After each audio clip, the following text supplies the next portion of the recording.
अस्सलाम वालेकुम नाज़रीन, आप देख रहे हैं पाकिस्तान टेलीविज़न न्यूज़ और प्रोग्राम दुनिया के साथ में मैं हूं आपके साथ आपकी मेज़बान आसमा इकबाल। नाज़रीन, आज प्रोग्राम के आगाज़ में हमें आपको इंतहाई अहम ख़बर देनी है और ये इंतहाई अहम ख़बर हमें आपको देनी है जज़ीरा नुमा मुल्क श्रीलंका से। श्रीलंका पर आज से 2 रोज़ पहले हमने बड़ी डिटेल में गुफ्तगू की थी। डिटेल में गुफ्तगू इसलिए की थी कि वहाँ जो पाक से ख़ानदान है उसी ख़ानदान के ज़ाहिर है प्रेसिडेंट भी उन्हीं में से थे। बहुत सारे जो वज़ीर हैं मुख्तलिफ़ ओहदों के ऊपर वो भी इसी पाक से ख़ानदान के थे। वज़ीर आज़म भी उसी ख़ानदान के थे, लेकिन वज़ीर आज़म ने इस्तीफ़ा दे दिया था। आज नई डेवलपमेंट ये हुई है जी श्रीलंका को लेकर के वहाँ माशी और सियासी बहरान के हल के लिए की जाने वाली कोशिशों के बाद अब हुआ ये है कि रानिल विक्रमसिंघे जो हैं वो दोबारा मुल्क के वज़ीर आज़म मुंतखब हो गए हैं। दोबारा इसलिए कि इससे पहले वो 5 दफ़ा श्रीलंका के वज़ीर आज़म रह चुके हैं, लेकिन कभी भी उन्होंने अपने ओहदे की मुद्दत पूरी नहीं की थी। अब एक बार फिर से उनको चुना गया है और विक्रमसिंघे के हवाले से ये तवक्को की जा रही है वहाँ के अवाम की जानिब से, वहाँ के तज्ज़ियाकारों की जानिब से कि वो मुल्क में आने के बाद हलफ चूँकि वो उठा चुके हैं तो मुल्क में इस्तेहकाम लाने के लिए बहुत सारे इक़दामात करेंगे। नाज़रीन, जो हुकूमत है बैनुल-अक़वामी मालियाती फ़ंड के साथ आप जानते हैं वर्ल्ड बैंक के साथ कोशिश कर रही है कि कोई ना कोई मुआहिदा जो है वो तय पा जाए और बेल आउट पैकेज जो है वो इनको मिल जाए। दीगर भी बहुत सारे मामलात हैं जिन पर अभी रनील को काम करना पड़ेगा। कितना मुश्किल होगा उनके लिए, इस पर भी हम आगे चल के बात करेंगे। लेकिन अभी जो मुश्किल आन खड़ी हुई है आज के दिन में वो हुई है जी पाक से ख़ानदान के लिए, क्योंकि श्रीलंका की एक अदालत ने साबिक़ वज़ीर आज़म महिंदा राजापाक्से और 15 इत्तेहादियों के मुल्क छोड़ने पर पाबंदी आयद कर दी है। अब अगर ये चाहें भी तो मुल्क से बाहर नहीं निकल सकते हैं, क्योंकि इनके ऊपर बहुत सारे करप्शन के चार्जेस हैं। कहा जा रहा है कि केसेस चलेंगे, इनको सज़ा हो सकती है। अच्छा, ये जो मुजाहरे हुए हैं श्रीलंका के अंदर, इनके अंदर आज तक जो इत्तलात हम तक आई हैं उनके मुताबिक 9 अफराद हलाक जबकि 300 अफराद ज़ख्मी हुए हैं। मुल्क में हंगामों को रोकने के लिए कर्फ्यू जो है वो अभी भी नाफिज़ है नए वज़ीर आज़म के आ जाने के बाद। पहले हालात क्या हैं ये जान लेते हैं एक रिपोर्ट के ज़रिए। नए पीएम से यहाँ के लोगों को उम्मीदें क्या हैं, कितना उनके पास तजुर्बा है कि वो इस तरह के हालात पर काबू पा सकें। इस पर आपको एक रिपोर्ट दिखाते हैं। फिर हमारे साथ डॉक्टर फरहा नाज साहिबा मौजूद होंगी, उनसे बात करेंगे।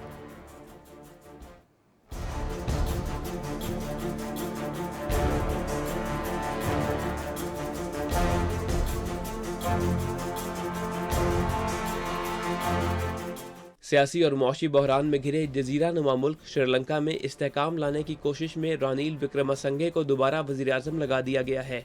उन्होंने सदारती ऑफिस में होने वाली तकरीब में अपने ओहदे का हल्फ उठा लिया। मौजूदा सदर के भाई महिंदा राजापाक्से ने पुरअमन हुकूमत मुखालिफ मुजाहिरीन पर हामियों के पुरतशद्दुद हमलों के बाद पीर को वज़ीर आज़म के ओहदे से इस्तीफा दे दिया था। उनके इस्तीफे से काबीना खुद ब खुद तहलील हो गई, जिससे एक इंतजामी खला पैदा हो गया। खबर एजेंसी के मुताबिक रानिल विक्रमसिंघे को बहरान से पैदा होने वाले तशद्दुद को ख़त्म करने और बैनुल-अक़वामी एतबार को बहाल करने की कोशिश के तौर पर देखा जा रहा है, क्योंकि हुकूमत बैनुल-अक़वामी मालियाती फ़ंड के साथ बेल आउट पैकेज पर बातचीत कर रही है। श्रीलंका ने 12 अप्रैल को अपने $51 अरब के गैर मुल्की कर्जों के बाइस खुद को दिवालिया करार दे दिया था। मुल्क में खुराक और ईंधन की शदीद किल्लत के साथ साथ रोजाना की बुनियाद पर होने वाली बिजली की तवील बंदिश के बाइस मुल्क के 2 करोड़ से ज्यादा लोगों को 1948 में आज़ादी के बाद से सबसे ज्यादा तकलीफ दे बहरान का सामना करना पड़ा। मौशी बहरान के बाइस अवाम सड़कों पर निकल आई और वज़ीर आज़म से ओहदा छोड़ने का मुतालबा किया। वज़ीर आज़म के मुस्ताफ़ी होने और काबीना तहलील होने के बावजूद मुजाहिरीन का गुस्सा ठंडा न हुआ। मुश्तइल मुजाहिरीन ने महिंदा राजापाक्से के घर को आग लगा दी।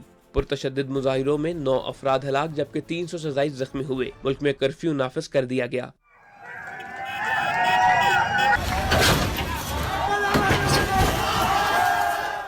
रिपोर्ट्स के मुताबिक नए वज़ीर आज़म की तैनाती के बाद कर्फ्यू में नरमी की गई तो बहुत से लोगों ने नकल मकानी शुरू कर दी। बस और रेलवे स्टेशन पर लोगों का रश देखने में आ रहा है। दूसरी जानिब श्रीलंका की अदालत ने साबिक वज़ीर आज़म महिंदा राजापाक्से और इत्तेहादियों के मुल्क छोड़ने पर पाबंदी लगा दी है। कोलंबो के मरकजी शहर के मजिस्ट्रेट ने पुलिस को हुक्म दिया कि वो पीर को पुरअमन मुजाहिरीन पर हजूम के हमलों की तहकीकात करे, जिसकी वजह से जवाबी कार्रवाई हुई। तशद्दुद में 9 अफराद हलाक हुए और शहरों में बड़े पैमाने पर तबाही हुई। अदालत में एक दरख्वास्त में राजापाक्से और उनके साथियों के वारंट गिरफ्तारी की भी दरख्वास्त की गई थी। आलमी खबर रसा इदारे के मुताबिक श्रीलंका 1948 में आजादी के बाद अपने बदतरीन माली बहरान का सामना कर रहा है। गैर मुल्की ज़खायर $50 मिलियन से भी कम रह गए हैं और महंगाई अरूज पर है। अब उम्मीद की जा रही है कि रानिल विक्रमसिंघे के दोबारा वज़ीर आज़म के ओहदे पर आने के बाद श्रीलंका मौजूदा बहरान से निकल सकता है। बिल्कुल जी, रिपोर्ट आपने देखी श्रीलंका में सिचुएशन क्या है। वज़ीर आज़म अब नए जो हैं वो हलफ उठा चुके हैं। उम्मीदें उनसे बहुत सारी वाबस्ता कर ली गई हैं, वो इन उम्मीदों पर पूरा उतर पाएंगे नहीं उतर पाएंगे, ये हम जान लेते हैं जी। डॉक्टर फरहा नाज साहिबा से माहिर हैं बैनुल अक़वामी उमूर की, वीडियो लिंक पर मुझे ज्वाइन कर चुकी हैं। अस्सलाम वालेकुम डॉक्टर साहिबा। वालेकुम अस्सलाम। डॉक्टर साहबा बहुत शुक्रिया मुझे ज्वाइन करने के लिए। डॉक्टर फरहा नाज साहबा फरमाइएगा, रानिल जो कि पहले भी 5 बार श्रीलंका के वज़ीर आज़म रह चुके हैं, 6ठी बार हलफ उठा चुके हैं, मैं चाहूँगी कि ज़रा उनकी जो पिछली कारकर्दगी रही है, क्योंकि वो कोई भी मुद्दत अपनी पूरी नहीं कर पाए, तो अगर आप उनका बैकग्राउंड थोड़ा सा हमसे शेयर कर सकें, क्यों पहले वो मुद्दत पूरी नहीं कर पाए थे और अब की दफ़ा आपको क्या चांसेस लग रहे हैं, क्यों इतने ज़्यादा पुरुमीद वहाँ के तज्ज़ियाकार, वहाँ के अवाम दिख रहे हैं इनसे, जो पहले 5 बार PM रह चुके हैं और ये लोग खुश नहीं थे उनसे। आसमा, अनफॉर्चुनेटली श्रीलंका के जो पॉलिटिकल हालात है वो काफ़ी अनस्टेबल रहे हैं। जो राजापक्सा के दौर में था, या ये जब 5 दफ़ा अभी जो करंट प्राइम मिनिस्टर इनके बने हुए हैं, तो उनके दौर में भी कुछ अच्छी खबरें तो नहीं आई थी। It's very unfortunate. तो जो पॉलिटिकल और इकोनॉमिक टर्मोइल है, ये हिस्ट्रिकली पीछे चला आ रहा है। और अब अगर हम देखेंगे कि क्या इनके नए प्राइम मिनिस्टर के आने से क्या कुछ तब्दीलियाँ आ सकती है, पॉजिटिव तब्दीलियाँ, तो काफी डिबेटेबल है, क्योंकि ना तो मुल्क के हालात ऐसे हैं कि ये कुछ कर सकते हैं, ना इकोनॉमिक कंडीशंस ऐसे हैं कि ये कुछ कर सकते हैं, ना इनके पास कोई स्ट्रॉन्ग पॉलिसी है कि ये कुछ कर सकते हैं। तो इन हालात में अगर इनके पिछले टेन्योर्स को देखा जाए तो उस वक्त भी तो कुछ ऐसे डेवलपमेंट सही हुए हैं। अगर हुए होते तो शायद प्रॉब्ली ये इस काबिल होते कि वो अपने टर्म्स को पूरा कर पाते। तो ऐसा मुझे कुछ होता हुआ नहीं नजर आ रहा है। लेकिन जो श्रीलंका में जो स्प्रिंग सिचुएशन है, ये जो अपराइजिंग है, ये जो प्रोटेस्ट चल रहे हैं, मेरे ख्याल से ये के आने से किसी पे कंट्रोल हो जाएंगे। और लेकिन प्रोटेस्ट को कंट्रोल करने के लिए भी जो प्रोटेस्टर्स के डिमांड्स है कि प्रेसिडेंट को जाना चाहिए, तो प्रेसिडेंट तो अभी तक बैठे हुए हैं। तो जब तक गोटाबाया नहीं जाते हैं तो मेरे ख्याल से हालात मुझे बदलते हुए नहीं नजर आ रहे हैं। नहीं तो डॉक्टर साहबा, क्या प्रेसिडेंट के चले जाने से बदल जाएंगे हालात? मुझे नहीं लगता है, क्योंकि श्रीलंका अनफॉर्चुनेटली बहुत ज़्यादा टर्मोइल में बंद होकर रह गया है। लेकिन जो अवाम की जो उनका एंगर है, जो गुस्सा है, जो शिद्दत है उनमें, वो इसीलिए है कि जो राजापक्सा खानदान ने जो उनके साथ किया है। रिसेंटली अभी सोशल मीडिया पे वीडियोस चल रही थी राजापक्सा जो प्राइम मिनिस्टर थे, इनके बेटी की गाड़ियों की। I was surprised to see all those Ferraris के मुल्क के हालात देखे और इनकी गाड़ियां देखे। अब बेचे सारी चीजें, मुल्क के सरमाया इकट्ठा करे, मुल्क के निजाम को चलाए। हाँ, ये हो सकता है कि इन गाड़ियों से तो कुछ ज्यादा नहीं हो सकेगा, लेकिन चीज़ें बेचने से फरहा नाज साहिबा इतने बड़े पैमाने पर ये जो मुआशी बदहाली वहाँ पर हो चुकी है, जो हालात हैं हम दिखा भी रहे हैं, इस तरह की छोटी छोटी चीज़ें गाड़ियाँ बेचने से, जायदादें बेचने से तो लगता है कि नहीं हल हो पाएगा ना। IMF से मदद की अपील की जा रही है, उस पर मैं चाहूँगी कि आप ज़रा बात कर लें। ये जो मदद चाही जा रही है, उम्मीद है ये मदद मिल पाएगी, इससे कुछ ना कुछ सिचुएशन बेहतर हो सकती है। अभी आसमा, आपकी बात बिल्कुल सही है कि ये छोटी छोटी चीजें बेचने से जो इनका कर्जा है वो तो नहीं उतरेगा, लेकिन कतरा कतरा करके भी दरिया भरता है। तो इनको जो शुरू में जब इनके हालात, इनका जो है वो मल्टीप्लाइड होता जा रहा था, इंटरेस्ट मल्टीप्लाई होता जा रहा था, लेकिन इनके पास उस वक्त इनकी सलाहियतें इतनी कमजोर नहीं थी जिस हद तक ये श्रीलंका नतीजे पे ले आए हैं। So I was telling in that context. हाँ, अभी के जो हालात है, इट्स नॉट ओनली कि ये अभी सिर्फ IMF के पास जा रहे हैं। ये करंट प्राइम मिनिस्टर IMF को भी रिजू कर रहे हैं, साथ में वर्ल्ड बैंक कर रहे हैं। उसके साथ साथ इन्होंने बायलैटरली नेगोशिएशन स्टार्ट कर दिए हैं इनके जो पुराने पार्टनर्स, जापान है, जर्मनी है, चाइना है, इंडिया है, इन सब के साथ। इन तमाम हालात में क्या अगर ये IMF के पास चले जाते हैं, वर्ल्ड बैंक के पास चले जाते हैं, इनके प्रॉब्लम रिजॉल्व हो सकते हैं? हाँ, हो सकते हैं। लेकिन इन हालात में क्या ये IMF की कंडीशंस बर्दाश्त कर पाएंगे? मेरे ख्याल से बहुत सख्ती होगी, क्योंकि अभी भी श्रीलंका के अवाम जो है वो पावर कट के शिकार हो रहे हैं। उनके पास दवाइयाँ नहीं है, उनके पास खाना नहीं है, उनके पास उनकी ज़रूरत की तमाम अशिया नहीं है। तो जो IMF के कंडीशंस है, जिसके मुताबिक उन्होंने रेट्स बढ़ाने होंगे, उन्होंने जो इंटरेस्ट रेट्स है वो भी बढ़ाने होंगे, सारी चीज़ें करनी होगी, तो क्या ये बर्दाश्त कर सकेंगे? मेरे ख्याल से वो और भी इन पर दबाव इतना आएगा कि they probably will not be able to succeed. इन तमाम हालात को सॉल्व करने के लिए मेरे ख्याल से جو बायलैटरल नेगोशिएशन ये दूसरे ममालिक के साथ करे, उनसे मदद लेनी चाहिए, जिसमें चाइना को आगे बढ़ना चाहिए, श्रीलंका को बेल आउट करना चाहिए। अगर चाइना इस रीजन में स्टेबिलिटी नहीं, लेकिन चाहता है और लेकिन चाइना हेजिटेट इसलिए दिखाई देते हैं, हिचकिचाहट का शिकार इसलिए दिखाई देते हैं दीगर ममालिक, क्योंकि यहाँ पाक से ख़ानदान के ऊपर बदउनवानी के बहुत सारे फ़रा इल्ज़ामात हैं ना। और अभी ये जो रानिल हैं, इनके बारे में कहा जा रहा है कि 2015 से 19 के दौरान जब ये इक़्तिदार में थे, तो तब भी उन्होंने पाक से ख़ानदान के ऊपर जो बहुत सारे करप्शन के चार्जेस थे, जो इल्ज़ामात थे, उनसे उनको निकालने की कोशिश करते रहे, उनके दिफा की कोशिश करते रहे। और अवाम अभी भी ये बात समझ रहे हैं कि एक तरह से उनको बेवकूफ़ बनाने के लिए, अवाम को कि बज़ाहिर ये दिखाने के लिए कि जी यहाँ पर तो रिजीम चेंज हो गई है, देखें जी नए पीएम आ गए हैं, लेकिन असल वजह यही है कि इनको रनिल को इसीलिए लाया गया है कि रनिल वापस आएँ और आके फिर से पाक से ख़ानदान की एक तरह से दिफा करें। तो इस तरह से तो अपना मुल्क नहीं ट्रस्ट करे अपने मुल्क के लोग, तो बाकी क्यों करेंगे फ़रा? मसला तो काफ़ी सीरियस है यहाँ पे, क्योंकि यहाँ पे ट्रस्ट डेफिसिट बिल्कुल है, आप बिल्कुल बचा फरमा रही है। लेकिन क्या किया जाए, क्योंकि एक मुल्क को तो डुबाया तो भी नहीं जा सकता ना, कुछ तो करना चाहिए कि इस मुल्क को दोबारा से अगर उस हालत तक ना पहुंचाया जाए जिस हालत में ये था, लेकिन इस हालत तक पहुंचाया जाए जहाँ पे ये एटलीस्ट इट कैन सर्वाइव। क्योंकि मुझे तो जो नजर आ रहा है वो तो तबाही ही तबाही है। हम देख रहे हैं कि वहाँ पे 9 लोग तो अभी इस मर चुके तबाही हैं, से 200 बचाव जख्मी किस है, तरह से गाड़ियां मुमकिन जलाई है जा रही फरानाज हैं। साहिबा? तबाही से बचाव किस तरह से मुमकिन है? मेरे फौरी तौर ख्याल पर क्या किया जा सकता है?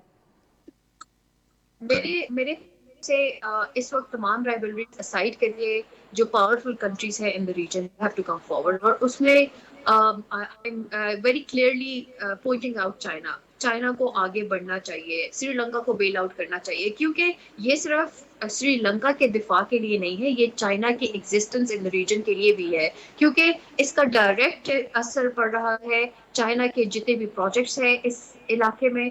तो उसको सस्टेनेबल बनाने के लिए चाइना को इस इलाके को स्टेबलाइज करना पड़ेगा। ऐसा नहीं हो सकता है कि कोई भी मुल्क जो है वो इकोनॉमिकली पावरफुल और जायंट कंट्री बन रहा है और बन गया है, लेकिन वो जब उसके साथी ममालिक उसके नेबरहुड में कोई प्रॉब्लम आ रही है तो वो आगे नहीं बढ़ रहा है। ऐसा नहीं चलता है, कभी नहीं ऐसा हो सकता है। Regional countries have to come forward. हाँ, इसमें फिर ठीक है, इंडिया आप का भी समझ रहे हैं कि फैक्टर आ अगर ये जाता है। सोचा जाए कि जी श्रीलंका के अंदर से इस मसले का हल निकलेगा, फौरी तौर पर निकल आएगा, तो ये पॉसिबल नहीं है। जो इस रीजन के दूसरे ममालिक हैं, ख़ासतौर पर जिस तरह से चाइना का आपने जिक्र किया, उनको आगे बढ़ना होगा और मदद करनी होगी श्रीलंका की, क्योंकि आप फरमा रही हैं कि जिस तरह का एक क्राइसिस है, ये खुद से श्रीलंकन हुकूमत जो है वो नहीं निमट सकती है, बेशक उसमें पीएम जो है वो चेंज हो चुके हैं। बहुत शुक्रिया डॉक्टर फरनाज साहिबा, इंटरनेशनल उमूर के माहिर हैं, हमारे साथ मौजूद थे, अपना वक्त देने के लिए बहुत शुक्रिया आपका। और नाज़रीन, अब हमें रुख करना है जी यूरोपीय मुल्क यूक्रेन का। यूक्रेन में आज क्या हुआ है जी? यूक्रेन में आज हुआ ये है, इत्तलात हम तक ये पहुंची हैं कि जो वहाँ का दारुल-हुकूमत कीव, उसका मज़ाफ़ाती एक इलाका है, अर्पन इस इलाके का नाम है। यहाँ से 300 शहरियों की लाशें मिली हैं और यूक्रेनी हुकाम का ये कहना है कि ये वो शहरी हैं जिन्हें रूस की जानिब से निशाना बनाया गया है। इसकी तस्दीक जो है यहाँ के मेयर की जानिब से कर दी गई है। दूसरी जानिब आज बड़ी पेशरत क्या हुई है जी? आज बड़ी पेशरत एक और ये हुई है रशिया के मामले को लेकर कि अक़वाम मुत्तहिदा की जो इंसानी हुकूक काउंसिल है, उसने रूस की जानिब से यूक्रेन के अंदर जो इंसानी हुकूक की खिलाफ वर्जियाँ की गई हैं, उनके इल्ज़ामात की तहकीकात का आगाज़ करने के लिए करारदाद जो है वो मंजूर कर ली है। ये बहुत एक अहम खबर है जब हम यूक्रेन और रशिया के इस जंग के हवाले से बात करते हैं। ये बहुत पहले से कहा जा रहा था कि जी रशिया के ख़िलाफ़ इंसानी हुकूक की खिलाफ वर्जियों के बारे में तहकीकात की जा सकती हैं, रशिया को इसका बहुत बड़ा नतीजा भुगतना पड़ सकता है। और आज हमने देखा जब ये वोटिंग हुई है तो इस करारदाद के हक़ में 33 वोट पड़े हैं, जबकि 12 ममालिक ऐसे हैं जिन्होंने वोटिंग में हिस्सा ही नहीं लिया है।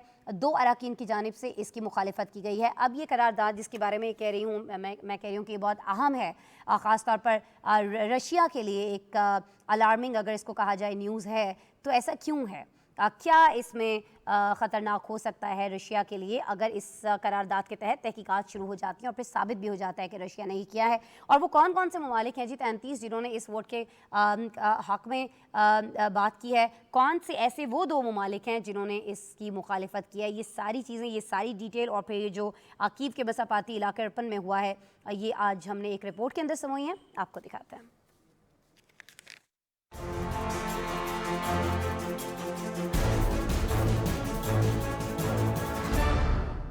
रूस यूक्रेन जंग 78वें रोज में दाखिल हो चुकी है। कीव के इलाके अर्पिन में 300 शहरियों की लाशें मिली हैं। मेयर अलेक्जेंडर मार्कुशिगन के मुताबिक शहरियों की लाशें पार्कों से मिल रही हैं।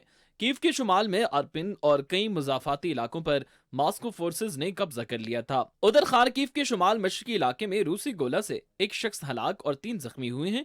गवर्नर के मुताबिक यूक्रेनियों ने खारकीव के आसपास के कई अहम कस्बों को आजाद कराया और रूसी अफवाज को सरहद की तरफ धकेल दिया। मॉस्को ने कीव पर इल्जाम लगाया कि वो अपनी खूनरेज लड़ाई के ताजा तरीन फ्लैश पॉइंट में एक रूसी शहर पर गोलाबारी कर रहा है। अक़वाम मुत्तहिदा ने ज्यादातर यूक्रेनी शहरी हलाकतों का जिम्मेदार रूस को ठहराया है। इंसानी हुकूक की सरबराह का कहना है कि जंग के दौरान शहरियों की हलाकतों में रूसी अफवाज और इसके हामी ग्रुप्स मुलव्विस हैं। चेक रिपब्लिक के सदर मैलूश ज़ीमान ने 103 शहरियों की इस दरखास्त को मंजूर कर लिया है, जिसके तहत वो यूक्रेन में जाकर रूसी फौजियों की जारहियत के खिलाफ यूक्रेनी अफवाज का साथ देना चाहते हैं। चेक शहरियों की तरफ से गैर मुल्की अफवाज के लिए खिदमात देने पर पाबंदी है, जिसकी सजा 4 साल की कैद भी हो सकती है।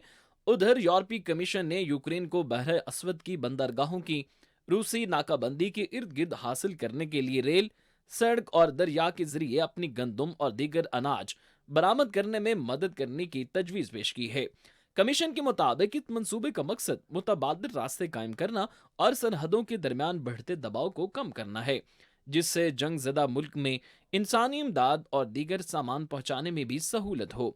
आलमी खबरें इदारे के मुताबिक रूस की जानिब से पाबंदियां आयद करने के बाद यूरोप में गैस की फराहमी का बहरान बढ़ता जा रहा है।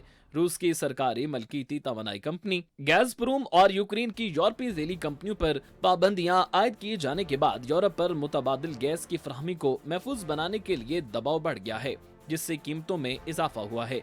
जर्मन हुकूमत ने ऐसी अफवाहों को मुस्तरद कर दिया है कि वो कुदरती गैस की कमी को पूरा करने की खातिर रूस से आने वाली नॉर्थ स्ट्रीम 2 पाइपलाइन को फाल कर सकती है। जंग की वजह से यूक्रेन के रास्ते आने वाली रूसी गैस की तरसील में कमी पैदा हो गई है, जिसकी वजह से ऐसी खबरें हैं कि रूसी जारहियत के बावजूद बर्लिन हुकूमत ये इकदाम कर सकती है।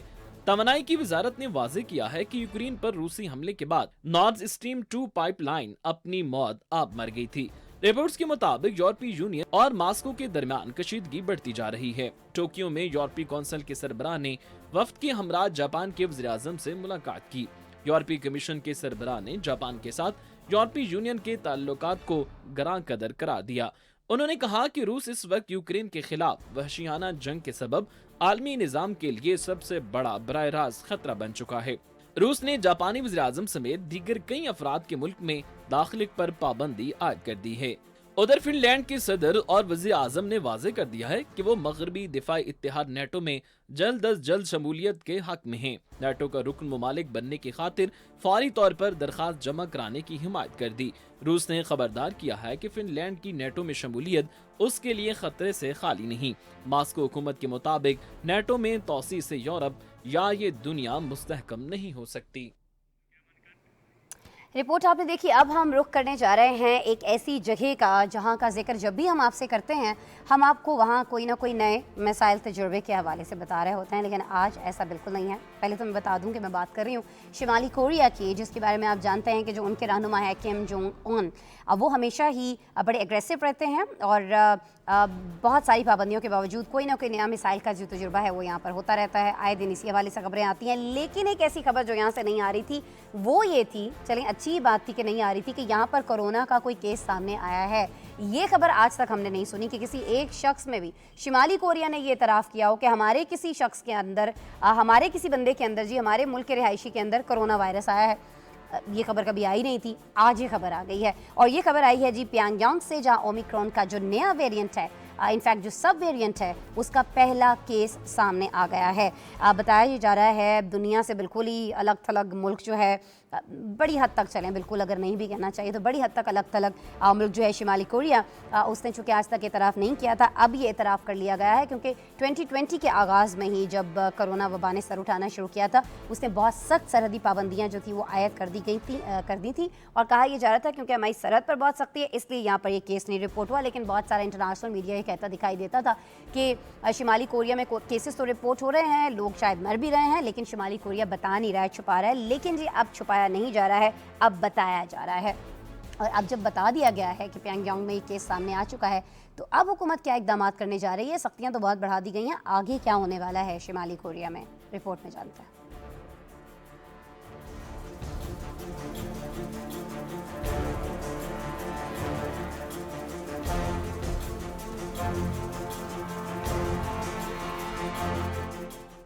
دنیا میں کورونا محدود ہونے لگا، مگر شمالی کوریا نے ملک میں کورونا وائرس کے پہلے انفیکشن کے اندراج کی تصدیق کی ہے۔ کورونا کے ذیلی ویریئنٹ کے کیس کا دارالحکومت پیونگ یانگ میں پتہ چلا۔ سرکاری کورین سینٹرل نیوز ایجنسی کے مطابق انفیکشن اومیکرون سے مطابق رکھتا ہے، جو کہ کورونا وائرس کا ایک تبدیل شدہ ورژن ہے جس میں پھیلنے کی اعلیٰ صلاحیت ہے۔ ایجنسی کی جانب سے کیس کی کوئی تفصیل نہیں بتائی اور نہ ہی یہ بتایا کہ اب کتنے کیس کا پتہ چلا ہے یا انفیکشن کے ممکنہ ذرائع کیا تھے۔ بیان میں کہا گیا ہے کہ متاثرہ افراد کے نمونے 8 مئی کو حاصل کیے گئے تھے۔ دنیا سے بڑی حد تک الگ تھلگ ملک شمالی کوریا نے کورونا وائرس کے ایک بھی کیس کا کبھی بھی اعتراف نہیں کیا تھا۔ حکومت نے 2020 میں اس وبا کے آغاز کے بعد سے ہی اپنی سرحدوں پر سخت ترین پابندیاں عائد کر دی تھیں۔ شمالی کوریا کے رہنما کم جونگ ان نے کووڈ کے اومیکرون ویریئنٹ کی تصدیق کے بعد ملک بھر میں سختی سے لاک ڈاؤن کا حکم دیا ہے۔ خبررساں ایجنسی نے بتایا کہ ملک میں پہلی بار اس طرح کی سخت ایمرجنسی نافذ کی گئی ہے تاکہ وائرس کو پھیلنے سے روکا جا سکے اور ہنگامی طبی خدمات کو سرگرم کر دیا جائے۔ شمالی کوریا کے رہنما کم جونگ ان سمیت ورکرز پارٹی کے اعلیٰ عہدیداروں کی ایک میٹنگ ہوئی جس میں ملک میں ایمرجنسی لگانے کا فیصلہ کیا گیا اور یہ عزم بھی کیا کہ ہم یقینی طور پر ہنگامی صورتحال پر قابو پا لیں گے اور ہنگامی قرنطینہ منصوبے میں کامیاب ہوں گے۔ جنوبی کوریا اور چینی میڈیا کی رپورٹس کے مطابق کووڈ-19 وائرس کا ذکر کیے بغیر شمالی کوریا کے شہریوں کو مشورہ دیا گیا ہے کہ وہ اپنے گھروں میں ہی رہیں۔ کورونا کے بعد شمالی کوریا اس وائرس سے متعلق اپنے ملک میں کسی بھی کیس سے انکار کرتا رہا ہے، لیکن ماہرین نے اس کے دعووں پر شبہات کا اظہار کیا تھا۔ اس ملک نے کووڈ-19 کی عالمی ویکسین پروگرام کے تحت بھیجی جانے والی کووڈ ویکسین کو وصول کرنے سے انکار کر دیا تھا۔ دوسری جانب جنوبی کوریا کے صدارتی دفتر نے بتایا کہ وہ شمالی کوریا میں کورونا کا کیس سامنے آنے کے بعد انسانی امداد فراہم کرنے کا خواہش مند ہے۔ بالکل جی، ابھی پروگرام میں ہمیں بات کرنی ہے امریکہ کے حوالے سے۔ امریکہ کے بارے میں تھوڑا سا میں بتا دوں کہ کس ٹاپک پہ ہم بات کر رہے ہوں گے۔ ہم بات کر رہے ہوں گے یہاں بڑھتے ہوئے گن وائلنس کے حوالے سے۔ 2020 کا اگر صرف ہم ذکر کریں یعنی 2020 کا، تو اس میں مجموعی طور پر 4300 نوجوان ایسے تھے جو یہاں پر گن وائلنس کی وجہ سے اپنے جان سے ہاتھ دھو بیٹھے۔ لیکن اب ایک نیا قانون جو ہے وہ یہاں پر، بلکہ وہ قانون موجود تھا، اس قانون کو آج ختم کر دیا گیا ہے جو زیادہ ڈینجرس ہو سکتا ہے، زیادہ خطرناک ہو سکتا ہے۔ کیا قانون ہے، کیوں خطرناک ہو سکتا ہے، اس پہ بات کریں گے جی ایک بریک کے بعد۔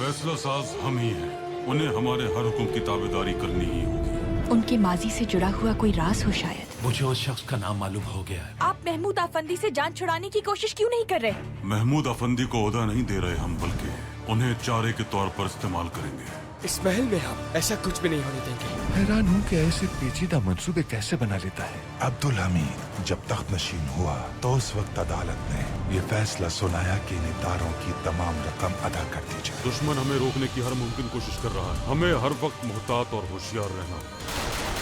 तो अब्दुल हमीद ने तलवार खींच ली है। आप सब ऐबों से भरे हुए हैं। अब्दुल हमीद बिल्कुल तन्हा है। हरगिज नहीं। इंसान नुमा शैतान। अगर उन्हें मालूम होता तो वो हमला कर चुके होते।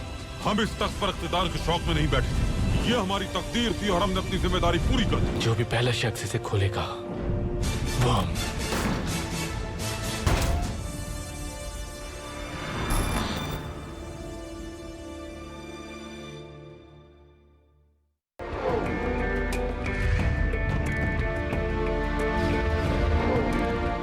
कुदरत ने आपको हर नेमत से नवाजा है। आपके पास लामहदूद वसाइल मौजूद हैं। آپ کی ریاست کی بنیادیں مضبوطی سے رکھ دی گئی ہیں۔ اب یہ آپ کا کام ہے کہ نہ صرف اس کی تعمیر کریں بلکہ جلد از جلد اور عمدہ سے عمدہ تعمیر کریں۔ سو آگے بڑھیے اور بڑھتے ہی جائیے۔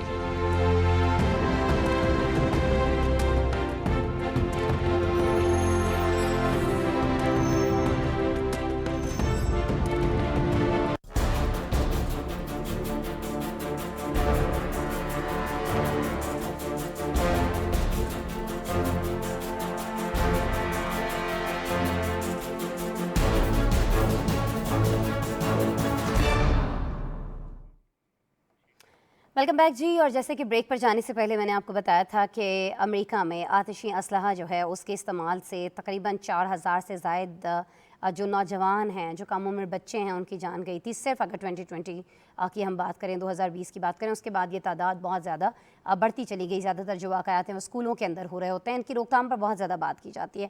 تقریباً یہ کہا جاتا ہے کہ 52% جو لوگ ہیں وہ یہ چاہتے ہیں امریکہ کے اندر کہ یہ جو اسلحہ ہے، اسلحہ رکھنے کا حق ہے، یہ لوگوں کو حاصل رہنا چاہیے۔ 47-48 کے قریب لوگ ایسے ہیں جو چاہتے ہیں کہ نہیں جی، اس کو ختم ہونا چاہیے، اسلحے کی کوئی ضرورت نہیں ہے، کوئی اور طریقے ہونے چاہیے، کیونکہ اسلحہ جتنے لوگوں کے پاس زیادہ ہے اتنے ہی تشدد کے واقعات بڑھتے چلے جا رہے ہیں۔ لیکن اب ہوا کیا ہے، یہاں کی جو عدالتیں ہیں وہ کچھ اور سوچ رکھتی ہیں اور مختلف سوچ رکھتی ہیں۔ آپ کو بتائیں کہ جو امریکی ریاست کیلیفورنیا ہے، اس میں 2019 میں ایک جو کورٹ ہے اس نے یہ فیصلہ دیا تھا، ریاستی وفاقی عدالت نے، کہ جو اسلحہ رکھنے کی عمر ہے امریکہ کے اندر کوئی بھی گن خریدنے کی، وہ 18 سال سے بڑھا کر 21 سال کر دی گئی تھی، کہ 18 سال کا جو بھی بچہ ہے وہ گن نہیں خرید سکے گا، 21 سال کا جو نوجوان ہے وہ جا کر گن خرید سکتا ہے۔ لیکن جی آج ہوا کیا ہے کہ ایک وفاقی جو کورٹ ہے اس نے اب یہ فیصلہ کر لیا ہے کہ جی 21 سال سے کم عمر امریکیوں کو جو آتشی اسلحے کی فروخت پر پابندی تھی وہ غیر آئینی تھی۔ یعنی وہ یہ کہہ رہے ہیں کہ 18 سال کے بچے کو حق حاصل ہونا چاہیے کہ وہ اپنے پاس گن رکھ سکے، اور انہوں نے جو پہلے فیصلہ ہوا تھا 2019 کے اندر اس کو منسوخ کر دیا ہے۔ اب امریکہ میں 18 سال کا بچہ دوبارہ سے اس ریاست کے اندر، کیلیفورنیا کے اندر دوبارہ سے 18 سال کا بچہ گن خرید سکتا ہے۔ یہ بڑی اہم خبر ہے۔ بہت سارے لوگوں کو لگ رہا ہوگا کہ 18 سے 21 میں کیا فرق ہے، بہت زیادہ فرق ہے، کیونکہ یہاں پر اسلحہ رکھنے سے، گن رکھنے سے جو کم عمر بچوں کی ہلاکتیں ہیں وہ بہت زیادہ ہو رہی ہیں۔ یہ کم عمر بچے اپنے دفاع کے لیے بہت ساری جگہوں پر نو ڈاؤٹ یوز کرتے ہوں گے، لیکن بہت ساری جگہوں پر یہ اپنے غصے میں آ کر، اگریسو ہو کر، کہیں نہ کہیں اپنے ساتھی سے لڑ کر، اپنے اسکول میں بعض اوقات گن لے جاتے ہیں اور اپنے باقی جو دیگر ساتھی ہیں ان کی جان لے لیتے ہیں، کیونکہ ینگ ایج ہے، ٹینز ہیں، اور اس ایج کے اندر وہ سمجھ نہیں پاتے ہیں اور اس کا غلط استعمال کرتے ہیں۔ تو اس لیے پہلے عدالت نے منع کیا تھا، اب ایک عدالت نے کہہ دیا جی کہ دوبارہ ان کو دی جانی چاہیے۔ صورتحال کتنی گمبھیر ہو سکتی ہے، کتنا مزید نقصان ہو سکتا ہے اس اسلحہ کلچر سے امریکہ کے اندر، رپورٹ میں جان لیتے ہیں۔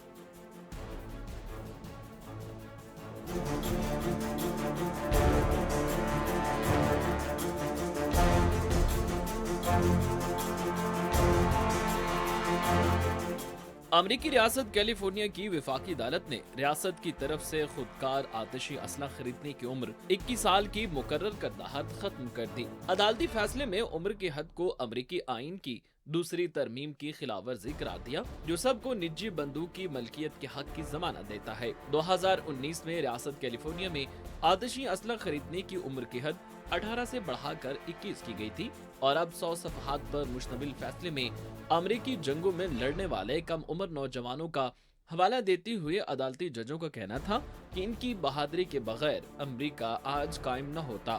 ان نوجوانوں کی قربانی کو ہمارا آئین آج بھی تحفظ دیتا ہے، اور یہی وجہ ہے کہ 18 سال کے نوجوانوں کو ہتھیار رکھنے کا پورا حق ہے۔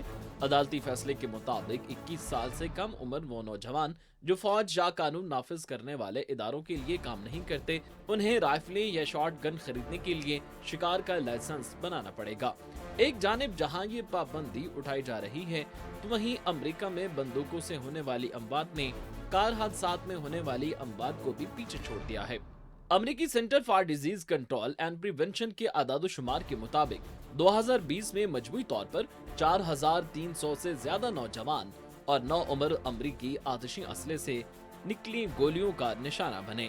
نیو انگلینڈ جرنل میڈیسن میں شائع ہونے والی تحقیق کے مطابق گزشتہ سالوں میں نوجوان امریکیوں میں موت کی سب سے بڑی وجہ کار حادثات تھی، जबकि बंदूक से होने वाली अमवात दूसरे नंबर पर थीं। लेकिन वक्त के साथ साथ कारों की अमवात में कमी आई है और 2020 में 19 साल से कम उम्र के तकरीबन 3900 अमरीकी ही कार हादसात में हलाक हुए, जिसके मुकाबले में गन वायलेंस से होने वाली अमवात पहले नंबर पर आ गई है। तहकीक में ये बात भी सामने आई है कि 1 से 19 साल की उम्र के अमरीकियों में बंदूक से होने वाली अमवात में इजाफा मुल्क भर में आतिशी हथियारों से होने वाली हलाकतों का मजमूई तौर पर 33.4% हिस्सा बनता है। नस्ली आबादी के लिहाज से भी अमवात में इजाफा देखने में आ रहा है और इस जिम्न में सियाफाम अमरीकियों में बंदूक से अमवात सियाफाम अमरीकियों के मुकाबले में ज्यादा बड़ी हैं।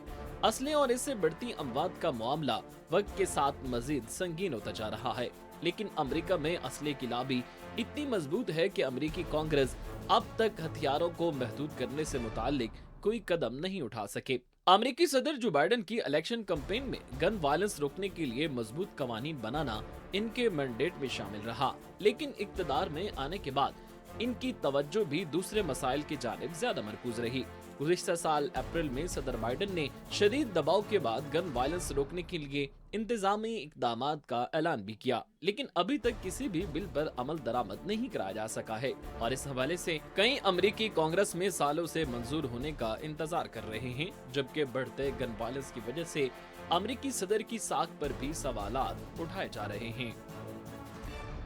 बहुत अरसे से जी मामला चल रहा है, गन कल्चर को फ़रोग नहीं दिया जाना चाहिए, इसको ख़त्म करना चाहिए अमेरिका के अंदर, लेकिन ऐसा हो नहीं पा रहा है।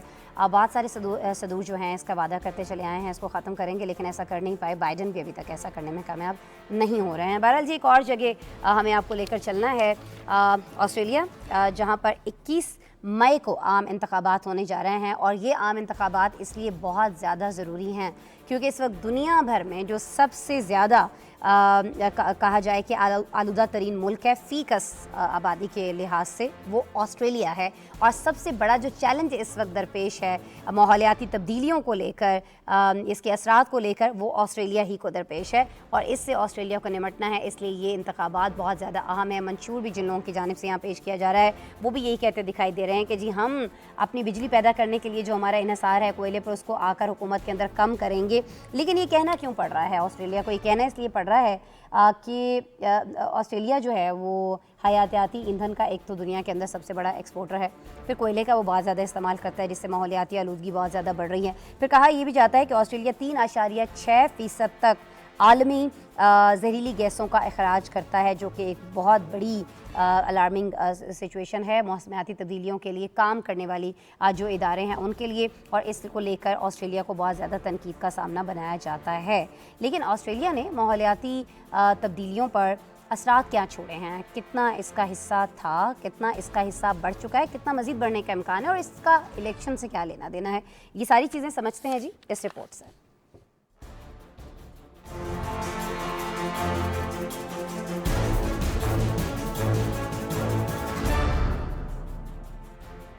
ऑस्ट्रेलिया में माहौलियाती तब्दीलियों का मौजू इलेक्शन जीतने के लिए नहायत अहमियत का हामिल हो गया।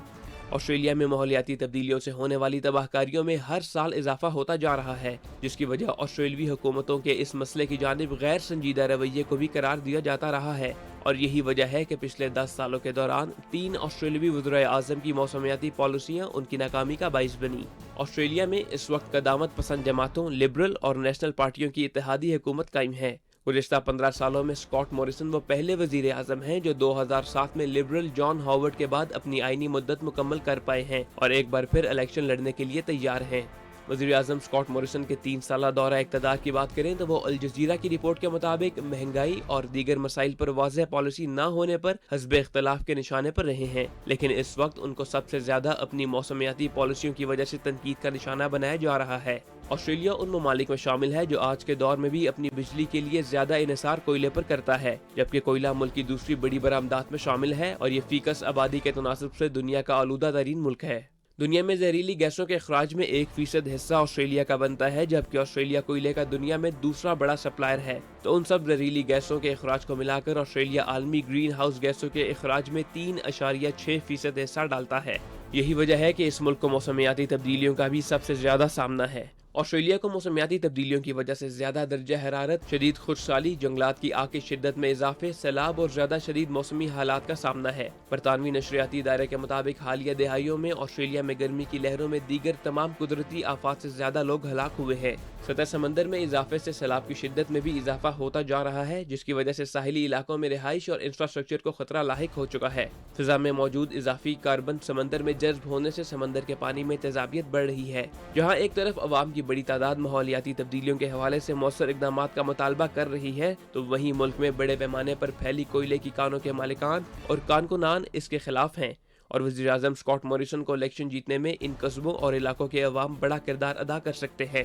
अब देखना यह है कि 21 मई को होने वाले इंतखाबात में अवाम माहौलियाती तब्दीलियों की बेहतर पॉलिसी पर वज़ीर आज़म चुनते हैं या ज़ाती मफाद पर। बिल्कुल जी, माहौलियाती तब्दीलियों को रोकने के लिए, इसके मुज़र असरात को रोकने के लिए पीएम को चुना जाता है, ऑस्ट्रेलिया के अंदर हुकूमत को चुना जाता है या फिर अपने ज़ाती मफादात के लिए चुना जाता है। ये फैसला तो होगा जी 21 मई को। अपडेटेड हम आपको यकीनी तौर पर रखेंगे। आज के प्रोग्राम का वक्त खत्म हो रहा है। चलते चलते जाते जाते हमें आपको दिखाना है हमारा स्पेशल सेगमेंट चलते चलते। अपना बहुत सा ख्याल रखिएगा। कल आपसे दोबारा मुलाकात होगी। अल्लाह ने के बाद। भारत की रियासत मध्य प्रदेश में दो बहनों की शादी गलत दुल्हों से हो गई। दोनों दुल्हनों ने मिलते जुलते लिबास और घूंघट पहन रखे थे और बिजली की बंदिश भी जारी थी, जिस वजह से शादी की रसूमात के दौरान गलती का एहसास किसी को न हो सका, जबकि पंडित भी तकरीब के दौरान बेखबर रहा। दोनों दुल्हनें जब अपने अपने दूल्हा के साथ घर पहुंची तो गलती का अंदाजा हुआ, जिस पर खानदानों के दरमियान काफी तकरार भी हुई, लेकिन बाद में मामला तय कर लिए गए और वाकये के अगले रोज दूल्हा और दुल्हन को दोबारा शादी की रसूमात अदा करनी पड़ी। थाईलैंड के एक बुजुर्ग शहरी ने अहलिया की वफात के 21 साल बाद इसकी आखिरी रसूमात अदा कर दी। गैर मुल्की मीडिया के मुताबिक थाईलैंड के दारुल हुकूमत बैंकॉक में रिहाइश पजीर 72 साल शख्स 2 दहाइयों से अपनी मुर्दा बीवी के साथ जिंदगी गुजार रहा था।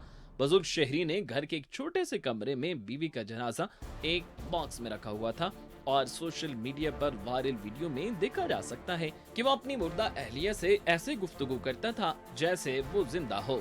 अब 21 साल बाद एक NGO की मदद से उन्होंने बीवी को बिल आखिर खैरबाद कहकर इसका जनाजा दफनाया है। बीवी का जनाजा घर पर रखने की वजह से बुजुर्ग के दोनों बेटे भी कई साल पहले घर बार छोड़कर जा चुके थे। दुनिया का सबसे बड़ा और तारीखी अहमियत का सफेद हीरा अब नीलामी के लिए तैयार कर दिया गया। तवक्को की जा रही है कि ये तारीखी हीरा $3 करोड़ में नीलाम हो जाएगा। गोल्फ की गेंद जितने इस हीरे का वजन 228 कैरात है और इसे दी रॉक का नाम दिया गया है। जिनेवा में क्रिस्टी नामी नीलाम घर में इसकी बोली लगाई जाएगी। दी रॉक नामी ये हीरा जनूबी अफ्रीका की कान से निकाला गया था। इस खूबसूरत हीरे की शक्ल नाशपाती जैसी है और इस खूबसूरत तरीन हीरे को दुनिया में एक नया मकाम हासिल है। बर्तानिया में एक रोबोट ने पेंट स्प्रे करने की नई टेक्नोलॉजी की मदद से एक कार पर आर्ट का मशहूर नमूना दोबारा बना डाला है। पहली बार एक 8 साल भारतीय बच्चे ने ये फन पारा बनाया था, जिसे बैनुल अक़वामी सतह पर सराहा गया था। इस जदीद टेक्नोलॉजी की मदद से पेचीदा डिजाइन भी बनाए जा सकते हैं। अब एब्स्ट्रैक्ट आर्ट के नमूने को दोबारा बनाना नामुमकिन होता है, लेकिन इस जदीद टेक्नोलॉजी की मदद से ऐसा करना मुमकिन किया गया है। इस टेक्नोलॉजी का इस्तेमाल इब्तदाई मराहिल में है और मुस्तकबिल में लोग गाड़ियों पर अपनी पसंद के डिजाइन बनवा सकेंगे। इस नए टेक्नोलॉजी की अच्छी बात यह भी है कि इसके जरिए डिजाइन बनाते हुए आम पेंट की तकनीक के मुकाबले में कम पेंट इस्तेमाल होता है, साथ साथ वक्त की भी बचत होती है।